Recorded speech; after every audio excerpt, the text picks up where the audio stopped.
Guys, రీసెంట్గా నెట్ఫ్లిక్స్లో test అనే తమిళ్ మూవీ తెలుగు డబ్బింగ్తో స్ట్రీమ్ అవుతుంది కదా.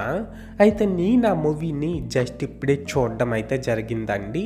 సో ఈ వీడియోలో మనం ఏంటంటే అసలు ఆ మూవీ ఎలా ఉంది ఏంటి అనేది డిస్కస్ చేద్దాం, ఓకేనా.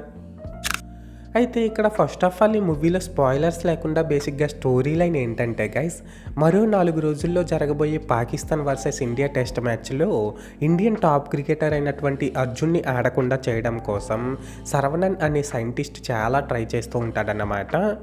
అయితే ఇక్కడ ఏంటంటే గైస్, అసలు ఈ సైంటిస్ట్ శరవణన్ ఏమో అర్జున్ని పాకిస్తాన్ వర్సెస్ ఇండియా టెస్ట్ మ్యాచ్లో ఆడకుండా చేయడం కోసం ఎందుకు ట్రై చేస్తున్నాడు, అసలు శరవణన్కు ఉన్న ప్రాబ్లం ఏంటి, ఇలాంటివన్నీ కూడా మనమైతే మూవీలో చూడాల్సి ఉంటుంది.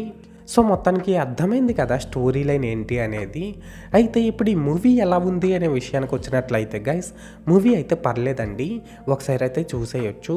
అండ్ ఇప్పుడు ఈ మూవీలో నాకు కనిపించిన ప్లస్ పాయింట్స్ ఏంటంటే, ఈ మూవీలో మన సిద్ధార్థ్ అన్న, నయనతార గారు అండ్ ఆర్ మాధవన్ గారు వీళ్ళ ముగ్గురు కూడా ఎప్పట్లాగానే చాలా బాగా యాక్ట్ చేశారండి.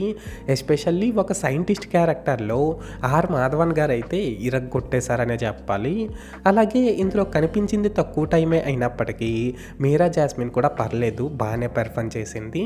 లాస్ట్గా ఏంటంటే గైస్, ఇందులో సాంగ్స్ అయితే పర్లేదండి, వినడానికి బాగానే ఉన్నాయి. అండ్ ప్రొడక్షన్ వాల్యూస్ కూడా డీసెంట్గానే ఉన్నాయి అన్నమాట. సో మొత్తానికి ప్లస్ పాయింట్స్ విషయానికి వచ్చినట్లయితే ఇదన్నమాట మ్యాటర్.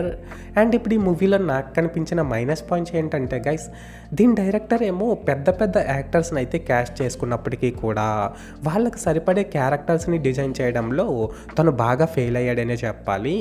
అలాగే చిన్న పిల్లలు కూడా ఈజీగా కనిపెట్టేసేంత పెద్ద పెద్ద లాజిక్స్ని ఈ మూవీలో మిస్ చేసేసారండి.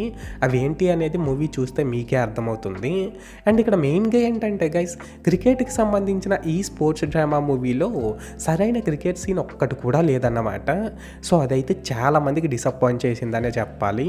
లాస్ట్గా ఏంటంటే గైస్, ఈ మూవీలో కొన్ని ప్లేసెస్లో డబ్బింగ్ సింక్ అవ్వలేదు. అండ్ ఇందులో బీజిఎం, సినిమాటోగ్రఫీ ఈ రెండు కూడా అంతగా ఏం బాగాలేవన్నమాట. సో మొత్తానికి మైనస్ పాయింట్స్ విషయానికి వచ్చినట్లయితే ఇదన్నమాట మ్యాటర్. అయితే ఇక్కడ ఓవరాల్గా ఏంటంటే గైస్, ఈ టెస్ట్ మూవీ బాగుందా బాగాలేదా అనేసి అంటే, నేను ముందు చెప్పినట్లు మూవీ అయితే పర్లేదండి, ఒకసారి అయితే చూసేయచ్చు. అండ్ నేను ఈ మూవీకి 5కి 2.25 రేటింగ్ ఇస్తున్నా. సో మీరు కూడా ఒకవేళ ముందే ఈ మూవీని చూసినట్లయితే మీరు దీనికి ఎంత రేటింగ్ ఇస్తారో అది కామెంట్ సెక్షన్లో చెప్పేయండి, మర్చిపోకండి. This is Lokesh signing out. జై హింద్.